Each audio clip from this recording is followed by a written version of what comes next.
नमस्ते दोस्तों, आपका फिर से एक बार स्वागत है। मैं आपके लिए फिर से एक बार छोटू सा टॉपिक लेके आया है।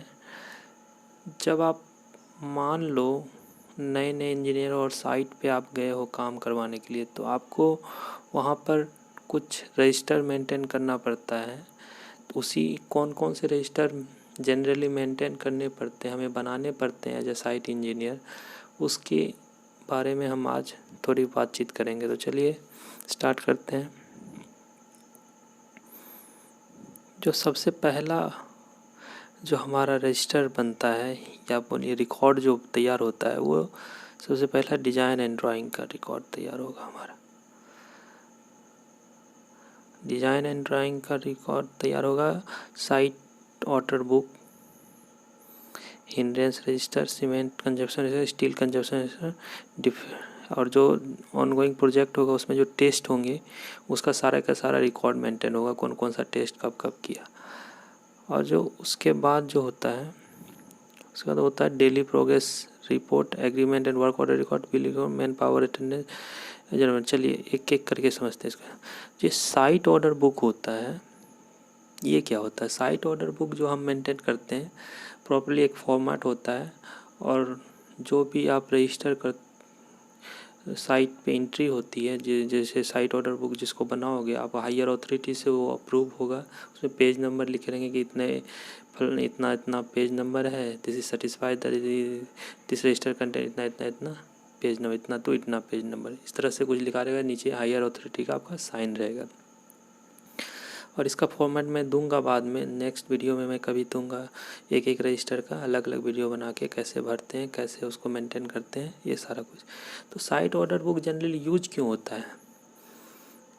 जैसा कि आपको मालूम होगा, जैसे मान लीजिए आपका कंस्ट्रक्शन का काम चल रहा है आपके सुपरविज़न के अंदर में, और मान लीजिए कोई हायर अथॉरिटी इंस्पेक्शन के लिए आया, तो वो कुछ इंस्पेक्ट किए, कुछ कमेंट्स, कुछ पॉइंट्स नोटिस किए, कुछ कि ये सुधार होनी चाहिए, तो वो लिखेंगे कहाँ?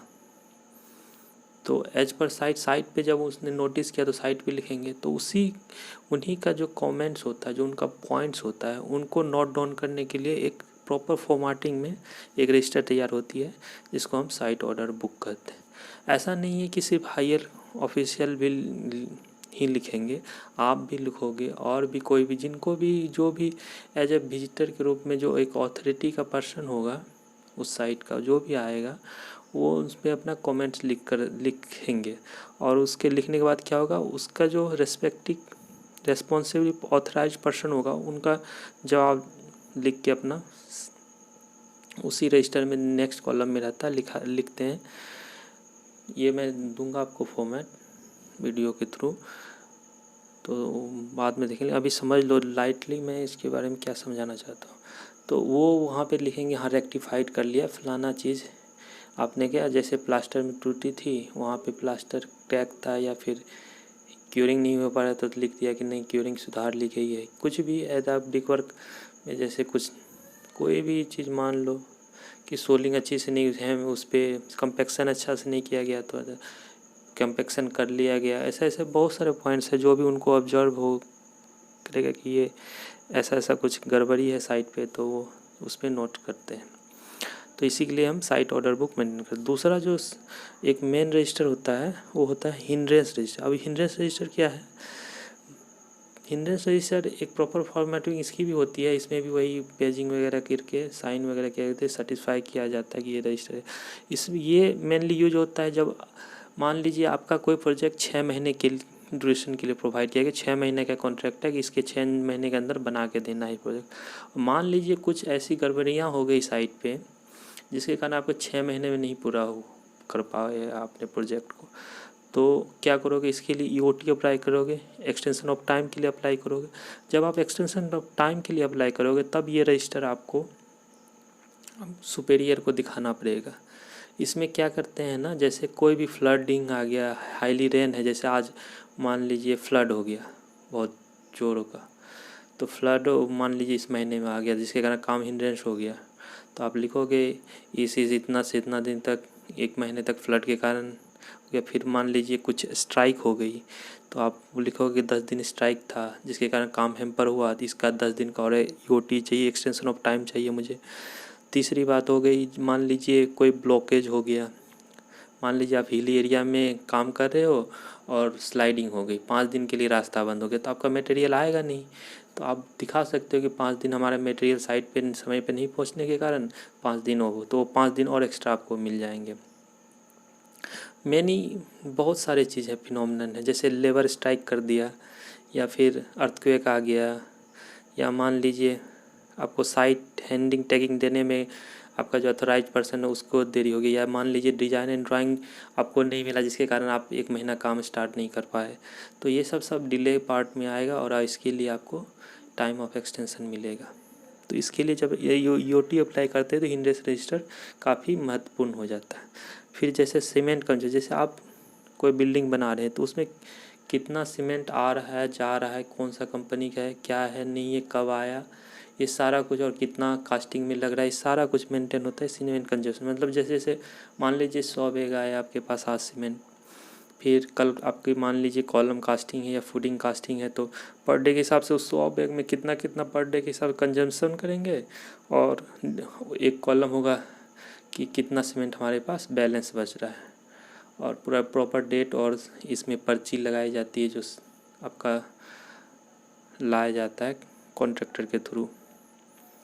उसके बाद जाता है स्टील कंजप्शन रजिस्टर, सेम है, इसमें आप बीबीएस भी करके आजकल कर दिया जाता है, या फिर स्टील कंजप्शन में आपको ग्रिड वाइज कितना कितना हर बीम में कितना लगा सरिया, और आपका कॉलम में कितना लगा, पुटिंग में कितना लगा, सबका अलग अलग आपको एज पर साइट जो होता है एंट्री होती है। और 5वां जो हमने लिखा है डिज़ाइन एंड ड्राइंग, इसका क्या फंडा है ना, जैसे आप साइट पे काम कराओगे तो बिना ड्राइंग का तो करवाओगे नहीं, तो वही ड्राइंग का एक अलग से हम रजिस्टर बना लेते हैं, एक फ़ाइल बना लेते हैं जिसमें A to Z ड्राइंग। अब मैं ड्राइंग का भी एक आपका पूरा सेट दिखाएंगे कि फिनिश शेड्यूल क्या होता है, स्ट्रक्चरल ड्राइंग क्या है, उसके बाद प्लान क्या है, एलिवेशन क्या है, सारा कुछ का मैं अलग से बता रहा हूँ। उसके बाद जब हम कंस्ट्रक्शन वर्क कर रहे हैं एज ए सिविल इंजीनियर, तो हमें उसका टेस्टिंग भी करनी पड़ती है, तो वो सारे टेस्ट का भी अलग अलग रिकॉर्ड बनता है, जैसे स्लम टेस्ट का अलग बनेगा, क्यूब टेस्ट का अलग बनेगा, आपका फाइन एग्रीगेट्स कोर्स एग्रीगेट का अलग बनेगा, टेस्ट शिफ्ट एनालिसिस, उसका सीमेंट का अलग बनेगा आपका, ये सारी टेस्ट है, वाटर टेस्ट का अलग बनेगा, और वाटर हम हर 3 महीने में टेस्ट करवाते हैं अगर म्यूनिसिपल सोर्स पे नहीं हो, अगर म्यूनिसिपल सोर्स से ले रहे हैं तो 6 महीने पे, ये सब आपको पता ही होगा, नहीं होगा तो आप जाके देख सकते हैं प्लेलिस्ट में हमारे।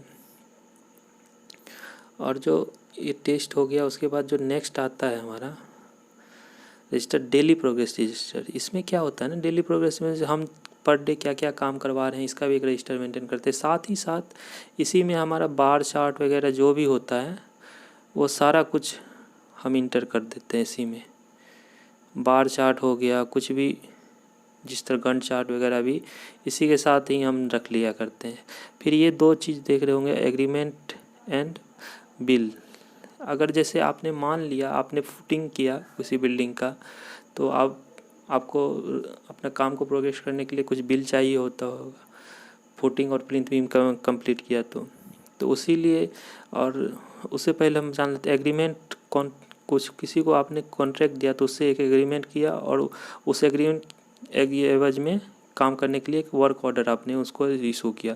तो जनरली ये तीनों चीज़ एक ही फाइल में आप मेंटेन कर सकते हो, जैसे एग्रीमेंट लगा दिया, उसके ऊपर वर्क ऑर्डर लगा दिया उसी फाइल में, और उसी फाइल में जो पहला बिल है, ये RA बिल इसको शॉर्ट फॉर्म में बोलते हैं, रनिंग अकाउंट बिल। जैसे पहला बिल जाएंगे तो फर्स्ट RA बोलेंगे उसको, सेकेंड जाएगा सेकेंड RA, थर्ड जाएगा, और जो जैसे फोर्थ में फाइनल हो गया फोर्थ RA/ फाइनल बिल लिख के भेजते हैं। तो सारा का सारा 1 by 1 ये बिल हम एक अलग रजिस्टर में मेंटेन कर लेते हैं, या फिर आप दोनों को, ये तीनों आइटम को एक ही रजिस्टर में भी मेंटेन कर सकते हो, आपकी मर्जी।